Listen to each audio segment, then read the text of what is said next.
Assalamualaikum warahmatullahi wabarakatuh. Halo sahabat Sri Story. Sebelum kita mulai, mari kita bersyalawat kepada baginda Nabi Muhammad Shallallahu Alaihi Wasallam. Pernahkah kalian membayangkan seorang gadis desa Lugu rela menjual masa depannya demi keluarga? Dibayar 75 miliar. Tapi bukan tanpa harga. Apa yang sebenarnya terjadi pada Putri, wanita asal Wonogiri ini, hingga membuat kisahnya menggetarkan hati dan bikin merinding? Simak kisah nyatanya berikut ini. Namaku Putri. Aku lahir di sebuah desa kecil di kaki perbukitan Wonogiri, Jawa Tengah. Rumah kami terbuat dari kayu jati tua, dengan lantai tanah dan atap genteng yang bocor setiap kali hujan deras datang. Tapi di sanalah aku tumbuh dengan segala kesederhanaan, cinta, dan juga kenyataan pahit. Aku anak tunggal. Ayahku seorang buruh tani, bekerja di sawah milik orang lain dari pagi hingga sore. Ibuku dulu berjualan jamu keliling, tapi sejak menderita asma berat, ia hanya bisa terbaring di atas dipan bambu, menahan sesak napas yang datang tiba-tiba, terutama saat malam menjelang. Setelah lulus dari SMK jurusan Tata Boga, aku sebenarnya punya mimpi. Mimpi kecil saja. Aku ingin bekerja di kota, menabung, lalu membuka warung makan sederhana di desa. Tapi mimpi itu kandas bahkan sebelum sempat dirancang. Saat hari wisuda tiba, ibuku justru dilarikan ke puskesmas karena serangan mendadak. Dan malam itu, aku mendengar sesuatu yang tak pernah bisa kulupakan. Ayahku duduk di belakang rumah, sendirian. Aku mengintip dari balik jendela. Dalam remang cahaya lampu teplok, kulihat tubuh kurusnya gemetar, dan ia menutup wajah dengan kedua tangan. Ia menangis. Tangis seorang lelaki yang selama ini selalu terlihat kuat di hadapanku. Tangis yang lahir dari rasa gagal sebagai kepala keluarga. Saat itu, aku tahu kami sudah tak punya apa-apa lagi. Hasil panen gagal karena kemarau panjang. Biaya pengobatan ibu terus bertambah. Dan utang di warung tetangga makin menumpuk. Semua jalan terasa buntu.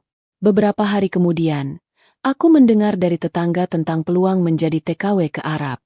Katanya, gajinya besar. Bisa sampai puluhan juta per bulan. Dan yang lebih penting, ada perusahaan legal yang menyalurkan ke pabrik, bukan jadi pembantu rumah tangga. Awalnya, aku ragu. Tapi ketika kulihat wajah ibuku yang pucat dan napasnya makin lemah, aku tidak bisa tinggal diam. Malam itu, aku memberanikan diri bicara pada ayah. Ayah, kalau aku kerja ke luar negeri, gimana? Ayah menatapku lama. Bibirnya bergetar. Tapi ia tak langsung menjawab. Hanya mengangguk pelan. Lalu memelukku dengan sangat erat. Pelukan yang belum pernah kurasakan selama ini. Esoknya, aku mendatangi kantor agen penyalur kerja. Mereka bilang, akan menempatkanku di sebuah pabrik pengolahan daging unta di Arab Saudi. Aku bahkan belum tahu seperti apa daging unta itu. Tapi aku mengangguk. Karena hatiku sudah bulat. Prosesnya cepat. Setelah pemeriksaan medis, pelatihan singkat, dan surat-surat selesai, aku pun siap berangkat. Hari itu, aku mengenakan jaket hitam dan celana panjang pemberian ibu. Ia menyelipkan surat kecil di dalam tasku. Satu kalimat saja yang tertulis. Putri, apapun yang terjadi, jangan pernah lupakan Allah dan pulanglah dengan selamat. Aku menahan air mata saat mencium tangan mereka. Lambaian tangan ayah yang berdiri di pinggir jalan desa masih terbayang sampai sekarang. Di balik senyumnya, aku tahu ia sedang melepas separuh hatinya. Dengan koper kecil dan segenap harapan, aku pun naik bus menuju bandara. Langit malam tampak kelabu. Dan dalam hatiku, aku berdoa dalam diam. Ya Allah, lindungi aku di tanah orang. Aku bukan siapa-siapa. Aku hanya anak desa yang ingin membahagiakan orang tuaku. Aku tak tahu bahwa langkah pertama ke negeri padang pasir itu akan membawaku pada kehidupan yang tak pernah kubayangkan. Dan bahkan, mengorbankan hal paling berharga dalam hidupku. Penerbangan menuju Arab Saudi memakan waktu berjam-jam. Aku duduk di dekat jendela, menggenggam tas kecil berisi surat dari ibu dan beberapa foto masa kecil. Di sampingku, duduk seorang wanita berusia 30-an, sesama TKW, yang tampak sudah sering bolak-balik ke luar negeri. Namanya Mbak Rina. Dari dialah aku tahu bahwa dunia di luar negeri tak seindah yang sering dibayangkan. Mbak, kerja di sana gimana? Tanyaku pelan. Ia tersenyum hambar. Kalau niatmu karena orang tua, kamu pasti kuat. Tapi jangan percaya semua omongan manis dari orang Arab. Jaga dirimu. Jangan gampang luluh. Kata-katanya terdengar seperti peringatan. Tapi saat itu aku belum paham betul apa maksudnya. Sesampainya di Bandara Riyadh, udara panas langsung menyergap wajahku.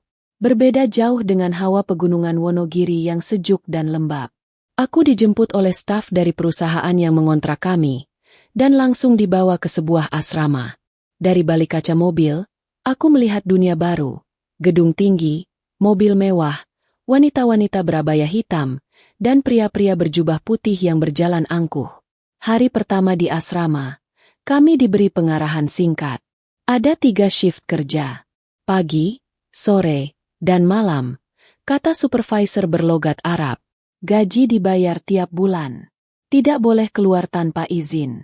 Tidak boleh ambil foto di area pabrik. Dan yang paling penting, jangan membuat masalah. Esok harinya, aku langsung ditempatkan di bagian pemrosesan daging. Bau amis dan darah segar membuat perutku mual. Tapi aku harus menahannya. Pekerjaanku adalah memotong dan membersihkan bagian dalam daging unta, lalu memasukkannya ke dalam plastik vakum. Tanganku gemetar di hari pertama. Tapi senior di sampingku berkata, lama-lama kamu akan terbiasa, Dek. Hari demi hari berlalu. Setiap pagi kami dibangunkan pukul 5. Sholat subuh, sarapan roti kering, lalu bekerja selama 8 jam tanpa banyak bicara. Aku mulai terbiasa dengan rutinitas itu. Walau lelah, aku tetap semangat. Karena setiap malam, aku menuliskan 1 kalimat di buku harian kecil yang kubawa dari rumah. 1 hari lebih dekat untuk membahagiakan ibu dan ayah. Namun, tidak semua hal bisa kutebak. Satu sore, ketika sedang membersihkan meja pemotongan, aku merasa seperti ada yang memperhatikan. Saat aku menoleh ke balik kaca pemisah ruang, kulihat seorang pria tinggi berjubah putih sedang berdiri memandangi kami. Tatapannya tajam. Ia tak mengedip. Aku cepat-cepat menunduk. Entah kenapa, hatiku berdegup lebih cepat dari biasanya. Beberapa hari setelahnya, pria itu muncul lagi. Kali ini di lorong pabrik. Ia berjalan bersama 2 pria lain, tapi hanya sesekali menoleh padaku. Teman-temanku bilang, dia adalah pemilik perusahaan tempat kami bekerja. Namanya Syekh Abdillah. Masih muda, kaya raya, dan belum menikah. Aku tidak peduli saat itu. Karena dalam pikiranku, aku hanya ingin bekerja, menabung, dan pulang. Tidak lebih. Namun siapa sangka, pertemuan singkat itu hanyalah awal dari takdir besar yang akan mengubah hidupku. Karena ternyata di negeri ini, sekali kamu menarik perhatian orang yang salah, seluruh hidupmu bisa berubah dalam sekejap. Dan saat itu datang, aku bahkan tak diberi pilihan untuk menolak. Hari-hariku di pabrik mulai terasa lebih berat. Entah kenapa, sejak kedatangan pria berjubah putih itu, Syekh Abdillah, aku merasa langkahku selalu diikuti bayang-bayang. Meski ia hanya lewat sekali-sekali, tapi tatapan matanya yang dingin selalu meninggalkan bekas di dadaku. Dia suka kamu, Dek, bisik Mbak Rina suatu hari. Aku langsung menoleh, terkejut. Apa maksudnya? Tatapan itu, aku pernah lihat. Dulu ada teman kita, Sri namanya. Dia juga sering diperhatikan seperti itu. Tapi sekarang dia sudah dipindah. Entah kemana. Kata-kata Mbak Rina membuat bulu kuduku merinding. Tapi aku berusaha menepisnya. Aku hanya TKW biasa. Tak ada yang istimewa dariku. Lagi pula, tugasku hanya bekerja dan menabung, bukan mencari perhatian siapapun. Namun kenyataan tak selalu berjalan seperti yang kita harapkan. Suatu siang, ketika jam istirahat, namaku dipanggil lewat pengeras suara. Putri, segera ke kantor pusat lantai 2. Ada panggilan. Jantungku berdegup kencang. Aku belum pernah dipanggil ke sana sebelumnya. Dengan langkah pelan dan tangan gemetar, Aku naik tangga menuju ruangan yang dimaksud. Pintu kaca besar terbuka perlahan. Di dalam, ruangannya mewah dan sunyi. Karpet tebal membungkam setiap langkahku. Aroma parfum mahal menyengat. Dan di balik meja besar, duduklah pria itu, Syekh Abdillah, dengan jubah putih bersih dan sorot mata yang sulit ditebak.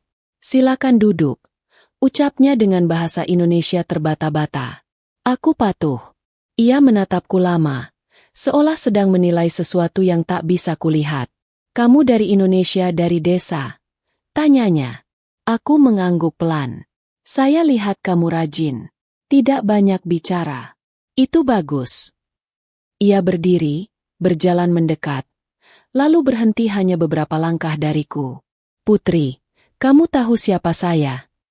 Aku menunduk. "Pemilik perusahaan." Ia tertawa pelan. "Benar. Dan aku butuh seseorang yang bisa menemaniku. Bukan sebagai istri biasa, tapi pendamping pribadi. Hanya untukku. Kau mengerti maksudku?"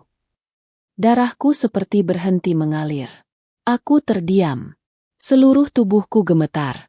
Ini bukan obrolan biasa. Aku tahu kemana arah ucapannya. "Saya akan beri kamu kehidupan yang tak pernah kau bayangkan. Mobil, emas, dan uang, lebih dari cukup untuk keluargamu di desa." Ia mendekat lebih jauh. Suaranya menurun seperti bisikan. "Pikirkan tawaranku. Jangan langsung menjawab sekarang.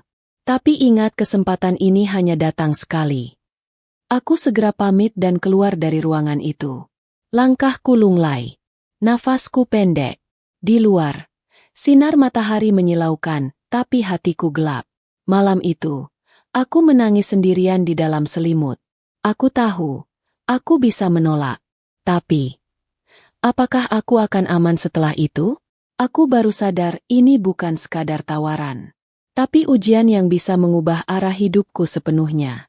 Dan untuk pertama kalinya sejak tiba di Arab, aku merasa seperti sedang diawasi, bukan sebagai manusia, tapi sebagai milik yang siap diambil kapan saja. Sejak pertemuan di ruangan itu, hidupku berubah. Bukan menjadi lebih baik, tapi justru semakin mencekam. Pekerjaanku dipindah ke bagian paling berat, pengemasan daging dalam ruangan pendingin.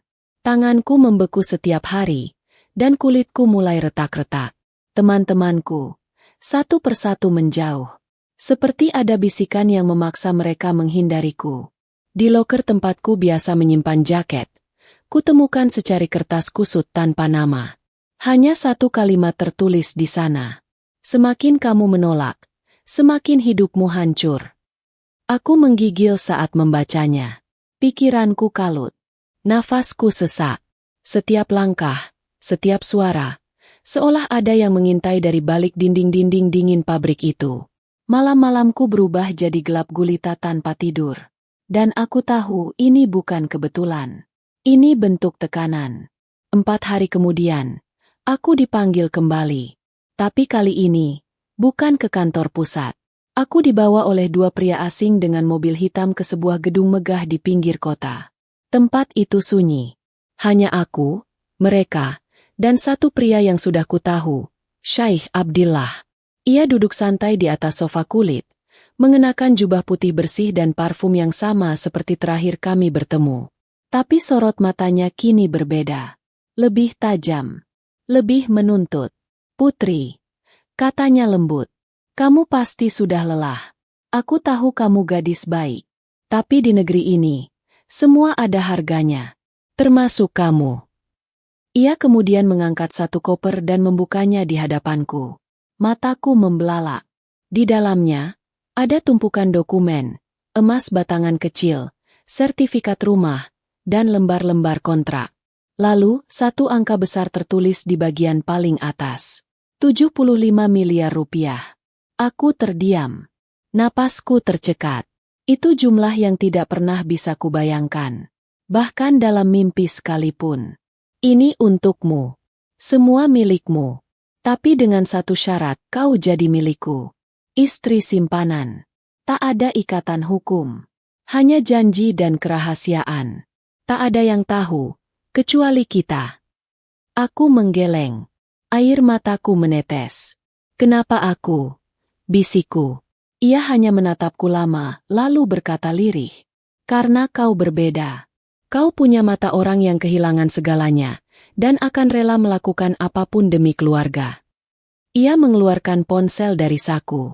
Layar menunjukkan video berdurasi 1 menit. Ibuku terbaring lemah di ranjang kayu, dengan selang oksigen di hidung. Ayahku menjual tanah satu-satunya di depan tetangga kampung. Dan suara seorang lelaki terdengar samar. Kalau Putri cepat ambil keputusan, semuanya bisa selesai dengan cepat. Tanganku gemetar. Kakiku tak mampu berdiri. Aku menutup wajah dengan kedua telapak tangan, menahan tangis yang mulai pecah. Ini bukan sekadar tawaran. Ini bentuk pemaksaan. Jika aku menolak, keluargaku akan dihancurkan perlahan-lahan. Syekh Abdillah berdiri mendekat. Suaranya tenang namun penuh ancaman. Kamu hanya harus diam di tempatku. Diperlakukan Mbak Ratu. Tak perlu bekerja lagi. Dan setelah 1 tahun, kamu bebas. Hidupmu akan berubah. Tapi jika menolak, kamu tahu risikonya. Aku terdiam. Jiwa dan ragaku terkunci dalam satu ruang tanpa pintu keluar. Aku ingin menolak. Tapi aku juga tak sanggup membiarkan ayah dan ibuku jadi korban permainan orang kaya. Malam itu, aku kembali ke asrama. Tapi jiwaku telah tertinggal di ruangan itu. Aku tahu, waktu tak lagi bisa diputar. Dan hidupku sedang berada di ambang jurang yang menakutkan. Dalam sunyi, aku membuka surat ibu yang dulu kuselipkan di tas. Tulisannya samar karena keringat, tapi masih terbaca. Jangan pernah lupakan Allah, Putri, walau dunia mengkhianatimu. Aku hanya bisa menangis. Karena sebentar lagi, aku akan mengambil langkah yang akan menghapus segalanya. Harga diriku, tubuhku, dan masa depanku. Hari itu, mentari padang pasir terasa lebih panas dari biasanya. Tapi yang membakar bukan sinar matahari, melainkan dilema di dalam dadaku. Aku sudah tak bisa tidur, tak bisa makan, dan tak bisa tertawa lagi. Semua langkahku seperti didorong ke satu arah yang tak pernah kuinginkan, tapi harus kujalani. Sore itu, 2 mobil hitam menjemputku. Tak banyak kata. Aku hanya diberi waktu 5 menit untuk mengemasi barang-barang. Mbak Rina memelukku diam-diam, menatap mataku dalam-dalam. Kamu kuat, Putri. Bisiknya. Aku tak bisa menjawab. Hanya mengangguk dengan mata yang basah. Kami melaju ke arah luar kota Riyadh, melewati deretan bangunan megah hingga akhirnya berhenti di sebuah villa tinggi berpagar emas. Pagar itu terbuka perlahan, dan seolah menyambutku seperti tamu kehormatan, padahal aku tahu, aku bukan tamu. Aku adalah tawanan dari keputusan yang kupilih sendiri. Di dalam villa, semuanya serba mewah. Lantai marmer, lampu gantung kristal, sofa empuk berlapis bludru merah. Aku dibawa ke kamar besar di lantai 2. Di sana, telah disiapkan gaun panjang berwarna emas, parfum mahal, dan perhiasan.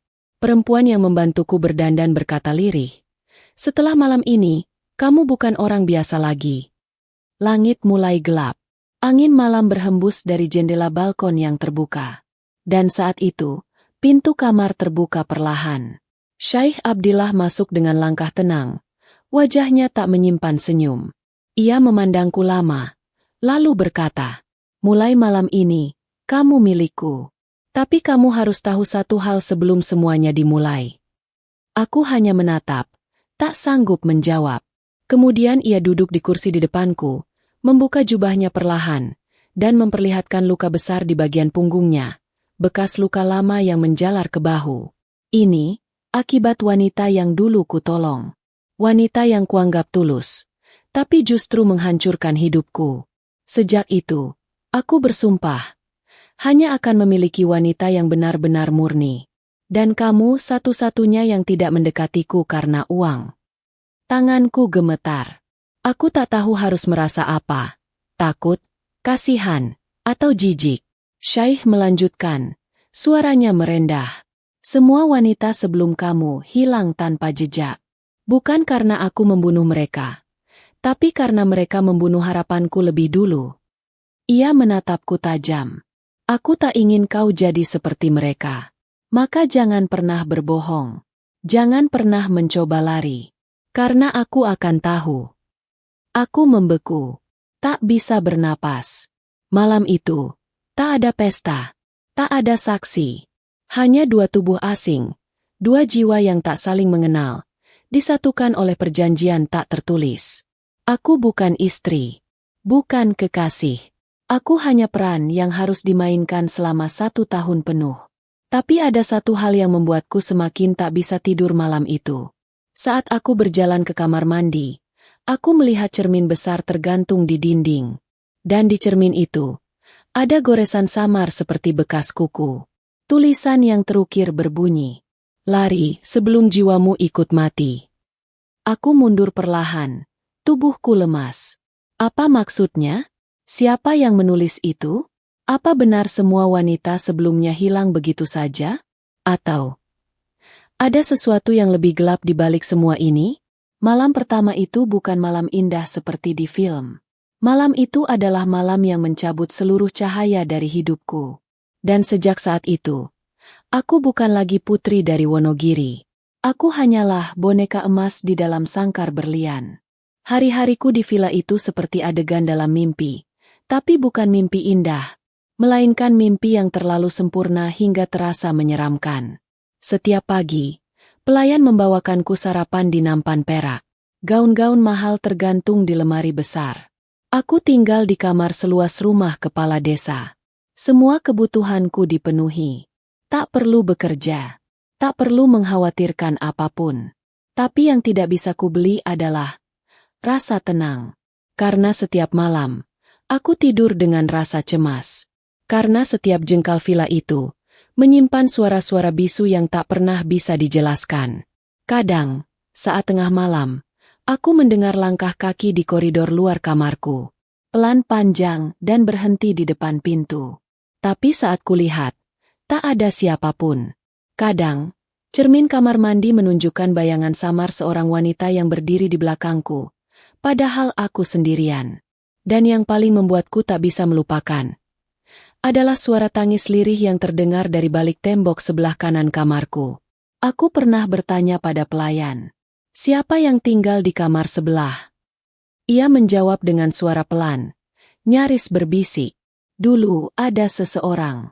Tapi sekarang sudah tak ada." Aku mencoba mencari tahu lebih dalam. Di perpustakaan villa, aku menemukan satu foto tua yang tersembunyi di balik tumpukan buku.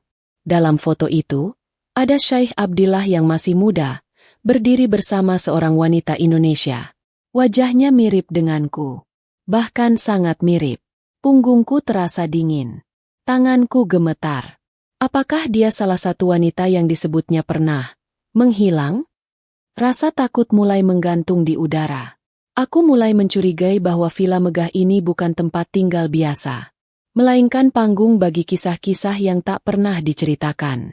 Suatu hari, datang seorang wanita Arab berhijab panjang. Wajahnya cantik tapi penuh luka, di pipi, di leher, dan sebagian tangannya. Ia datang sebagai tamu. Tapi sejak ia tiba, suasana villa berubah mencekam. Tak ada musik, tak ada canda. Dan pelayan menjadi lebih diam dari biasanya. Aku sempat bertemu dengannya di lorong, dan saat mata kami bertemu, ia hanya berbisik satu kalimat, "Keluar sebelum kau jadi seperti aku." Kalimat itu menancap seperti duri di dadaku. Siapa dia? Apa maksudnya? Dan kenapa luka-luka itu seolah bukan luka fisik biasa, tapi bekas penderitaan bertahun-tahun? Sejak malam itu, aku mulai mencatat semua kejadian aneh dalam sebuah buku kecil. Langkah kaki, suara tangisan, bayangan, tatapan pelayan yang takut. Semuanya kuabadikan, karena aku tahu, kalau nanti aku hilang setidaknya dunia tahu bahwa aku pernah ada. Hidupku kini seperti boneka yang diwarnai emas. Dipamerkan tapi tak punya kendali. Setiap sen yang diberikan Syekh Abdillah, setiap perhiasan yang melingkar di tubuhku, seolah menjadi rantai tak kasat mata yang menahan langkahku untuk pergi. Dan ketika aku bertanya pada diriku sendiri, apakah semua ini pantas dibayar 75 miliar? Hatiku menjawab pelan, tidak. Karena ternyata, bukan hanya tubuh yang terjual, tapi jiwaku ikut tergadai. Setelah malam itu, aku tidak lagi sama. Tatapan wanita penuh luka yang berbisik agar aku keluar menjadi suara yang terus bergema dalam benakku. Setiap sudut villa, setiap suara langkah, bahkan suara angin yang menerpa jendela, semuanya membuatku merasa terperangkap dalam rumah tanpa pintu keluar. Aku tahu satu hal pasti. Jika aku tidak pergi sekarang, aku tidak akan pernah bisa pergi selamanya. Maka diam-diam, aku mulai merencanakan pelarian. Setiap pagi, aku menghafal arah lorong. Setiap malam, aku mencatat waktu penjaga berganti shift. Dan pada suatu malam yang tenang, ketika listrik villa tiba-tiba padam sesaat karena badai gurun, aku melihat celah. Aku menyelinap keluar dari kamar. Langkah kakiku pelan tapi tergesa. Nafasku tertahan di tenggorokan. Aku turun ke lantai bawah, mengendap lewat dapur belakang, lalu membuka pintu kecil tempat para pelayan biasa keluar masuk. Angin malam padang pasir menusuk kulit. Tapi aku tidak peduli. Aku lari sejauh yang ku bisa. Sampai akhirnya, kutemukan pondok kosong di pinggiran jalan raya. Di sana aku sembunyi. Dan untuk pertama kalinya setelah berbulan-bulan, aku mengeluarkan ponsel kecil yang kusembunyikan di balik bra. Ponsel darurat pemberian Mbak Rina. Tanganku gemetar saat menghubungi kenalan dari KBRI, seorang petugas lapangan bernama Mas Wahid, yang dulu pernah memberi pengarahan saat pelatihan di Jakarta. Mas, saya Putri, tolong saya. Suaraku tercekat, tapi Mas Wahid langsung merespons cepat. Kamu di mana sekarang? Kirim lokasi. Oh, kami akan jemput. Aku mengirim lokasiku, lalu menunggu dalam gelap. Tapi, yang datang bukan mobil KBRI. Yang datang adalah dua pria berbaju hitam dari villa itu. Tanganku dibekap, tubuhku diseret. Aku berteriak. Tapi suara malam terlalu sunyi untuk mendengarku. Dan yang lebih menyakitkan saat aku dibawa kembali, di depan pintu villa berdiri seseorang yang tak kusangka.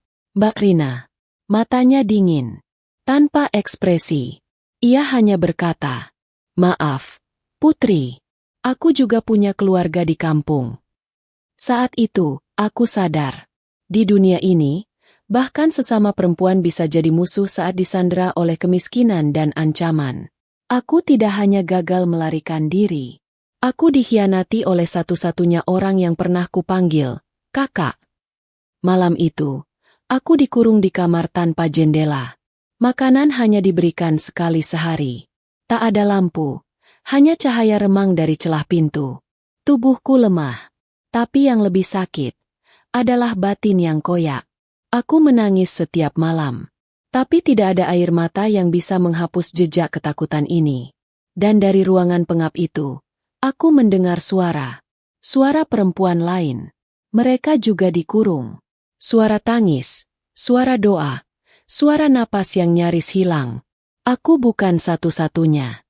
Aku adalah bagian dari permainan besar. Dan satu-satunya cara untuk keluar adalah melawan dari dalam.